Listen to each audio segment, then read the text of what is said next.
ChatGPT அதிகமா use பண்ற எல்லாருக்குமே ஒரு நல்ல செய்தி.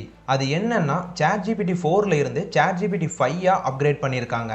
இதனால என்ன விஷயம்லாம் ChatGPTல யூஸ்ஃபுல்லா இருக்க போகுதுன்னா, நீங்க இதுக்கு முன்னாடி ChatGPTல கேட்கிற கொஸ்டின்ஸ்க்கு அதுல இருந்து வர ஆன்சர்ஸ்லாம் ஒரு ரோபோட் குடுக்குற மாதிரி இருந்திருக்கும். ஆனா இனிமே அதுல இருந்து வர இன்ஃபர்மேஷன்ஸ் எல்லாம் ஒரு ஹியூமன் பீயிங் குடுத்தா எப்படி இருக்குமோ அந்த மாதிரி தான் இருக்கும் அப்படின்னு ChatGPTயோட CEO சாம் ஆல்ட்மேன் சொல்லியிருக்காரு.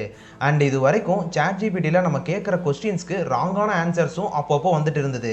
ஆனா இனிமேல் அதுவும் இருக்காது அப்படிங்கிற மாதிரியும் சாம் ஆல்ட்மேன் சொல்லியிருக்காரு. அப்புறம் முக்கியமான விஷயம் என்னன்னா, நீங்க ChatGPT கிட்ட என்ன இன்ஃபர்மேஷன் கேட்டாலும் இது வரைக்கும் கொஞ்ச நேரம் கழிச்சு தான் அந்த ஆன்சர்ஸ் எல்லாம் வரும். ஆனா இனிமேல் நீங்க ப்ராம்ப்ட் போட்டதுமே உடனே அதுக்கான ஆன்சர்ஸ் உங்களுக்கு கிடைச்சிரும். இந்த விஷயம் எல்லாம் தான் ChatGPT 5 அப்கிரேட் ஆனது மூலமா சேஞ்சஸ் ஆயிருக்கு.